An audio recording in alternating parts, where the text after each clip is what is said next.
पुष्पवासी लक्ष्मी का कभी अपमान मत कर देना, क्योंकि आगे चलकर के कुछ ऐसे ही कारणों से छठे मनवंतर में भगवान का वो मत्स्य अवतार, मोहिनी अवतार इत्यादि हुआ।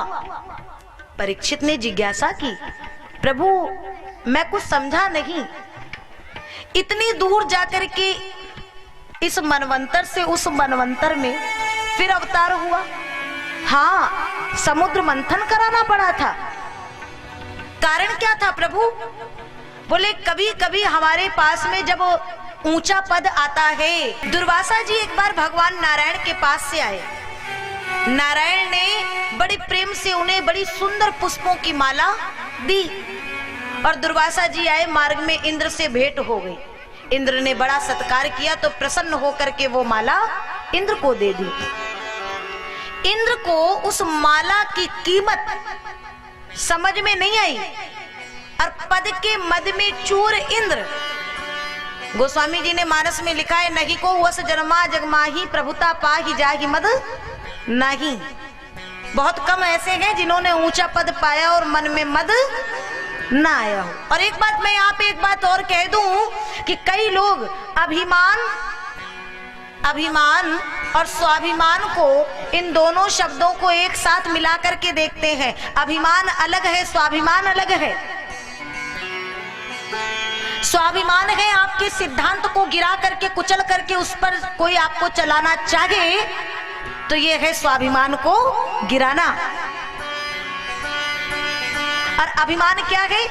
बेवजह हमारा ये देह, ये शरीर तक हमारा यहाँ नहीं है और कुछ पाने के बाद बेवजह हम शीश उठा के चलते हैं और सामने जितने भी जन हैं, कोई भी मिल जाए उसे एक कंकड़ पत्थर के बराबर जानते हैं और मन में माया का ऐसा संचार हो जाता है कि मद अत्यधिक बढ़ जाता है। बस वहीं से भगवान की कृपा हट जाती है। यह है अभिमान और स्वाभिमान का भेद। और मद बढ़ा, हाथी के गले में माल डाल दी। हाथी तो जड़वत है, नीचे माल डाली, पांव तले रौंद दी। दुर्वासा जी ने देखा इतना अभिमान, मैं श्राप देता हूं कि तू इसी पल इसी क्षण श्रीहीन हो जा। दैत्यों ने जैसे ही देखा ना, अब ये श्रीहीन हो गए, सारा का सारा राज्य ले लिया। अब देवता फिर रोते हुए आए भगवान के पास। भगवान ने देखा क्या हुआ, ऐसा ऐसा श्राप लगा है। तुम लोग रोज रोते हो, रोज आते हो, एक काम करते हैं, लक्ष्मी गई है ना तो कुछ ऐसा करते हैं कि समुद्र मंथन होगा और समुद्र मंथन के माध्यम से लक्ष्मी जी का प्रादुर्भाव होगा। फिर तुम्हारे पास में शीघ्र जल्दी लक्ष्मी की कमी नहीं रहेगी। और अमृत भी पी लेना, थोड़ा सा पान कर लेना। लेकिन ये मंथन अकेले नहीं संभव है, इसके लिए आपको दैत्यों से संधि करनी होगी। प्रभु वो हमसे संधि काहे को करेंगे? बोले लोभ, लाभ का लोभ दो, लोभ दोगे तो वो आएंगे। और जितने देवता हैं, बात जब आई सामने तो प्रभु ठीक है संधि करते हैं, बात करते हैं। लेकिन एक बात बताओ भाई, मंथन किसी पात्र में तो हो नहीं रहा है। मंथन काहे समुद्र का, और समुद्र का मंथन होने जा रहा है तो आवश्यकता पड़ेगी भाई, मथानी भी चाहिए, डोरी रस्सी भी चाहिए। तो ये रई, ये मथानी काहे की बनाई जाएगी? भगवान ने कहा तुम पहले संधि करके आओ, बाकी व्यवस्था मैं करता हूं। बोले यहाँ मथानी को ढूंढने की, खोजने की आवश्यकता नहीं है, सब तैयार है।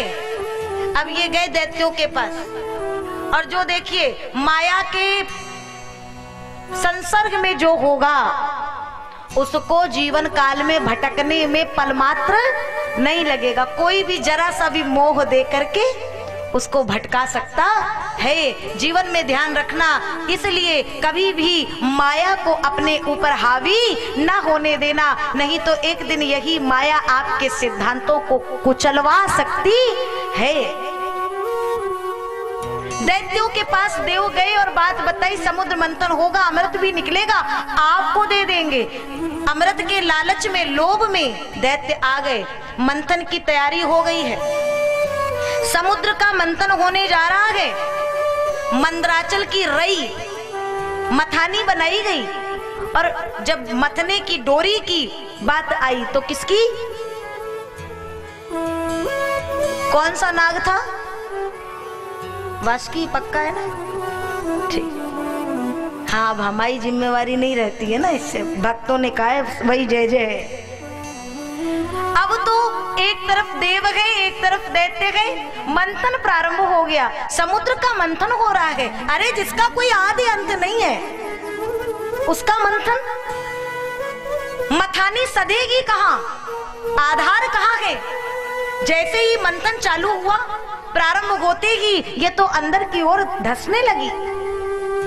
भगवान ने कहा, देवो चिंतित मत हो, मैं भीतर जाता हूं और इस मथानी को धारण करता हूं। क्या कर रहे हो प्रभु? मैं एक अवतार लेने जा रहा हूं।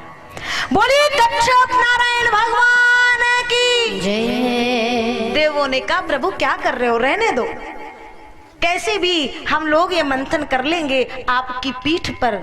ये इतना बड़ा मंदराचल जब जाएगा प्रभु को कितना कष्ट होगा।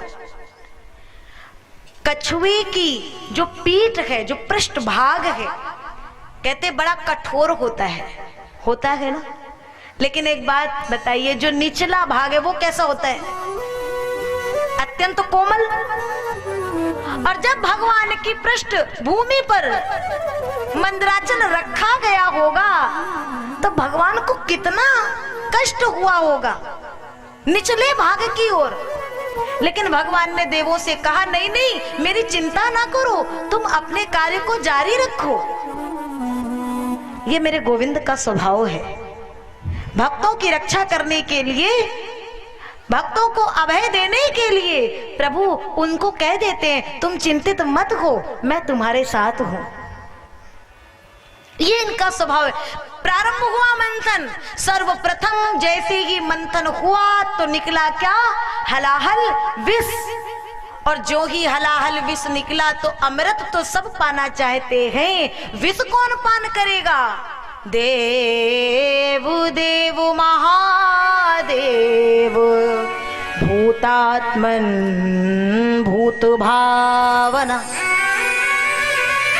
भगवान विश्वनाथ भोलेनाथ के पास में सभी गए, दोनों हाथ जोड़ करके प्रार्थना करते हैं, हे प्रभु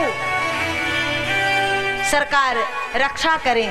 सब किसी में इतनी सामर्थ्य नहीं है जो इस हलाहल का पान कर पाए, जरा आप कृपा करके। नमामि शमीशान निर्वाण रूपम विभुम व्यापकम ब्रह्म वेद स्वरूपम निजम निर्गुणम निर्विकल्पम निरीहम चिदाकाश माकाश वासम भजेहम। निराकार ओंकार मूलम तुरीयम गिरा ज्ञान गोतीतमीशम गिरीशम। जितने भक्त आज बैठे हैं, एक बार हृदय से भगवान विश्वनाथ का ध्यान कर लीजिए। जीवन की कोई ऐसी विपत्ति, कोई ऐसा प्रश्न और कोई ऐसा संकट नहीं है जो भगवान भोलेनाथ के द्वार पे जाओ और भगवान तुम्हें उससे मुक्त ना करें। और एक बात, भगवान भोलेनाथ का प्रदोष का जो उपवास है, जो व्रत है, जैसे नारायण की एकादशी, वैसे भगवान भोलेनाथ का यह प्रदोष हर वैष्णव को अपने जीवन काल में सतत रहना चाहिए। उसके जीवन में फिर कभी कोई विपत्ति जल्दी नहीं आती है, क्योंकि समस्त अमंगलों को जिसको कोई ना धारण करे, भगवान भोलेनाथ कहते मेरी ओर ले आओ। भोलेनाथ ने हलाहल विष को लिया है और एक श्वास में पान कर गए। जो ही पान किए, कंठ से नीचे विष जाने लगा। बोले हृदय में सीताराम विराजमान है, ये हलाहल उन्हें कितना कष्ट दे देगा, तो मैं नीचे नहीं ले जाऊंगा। वही कंठ में रख लिए, कंठ नीला पड़ गया। बोलिए नीलकंठ भगवान की। ये भगवान का स्वभाव है महाराज। भोलेनाथ स्वयं कष्ट सह लिए, लेकिन भगवान को कष्ट नहीं दे सकते।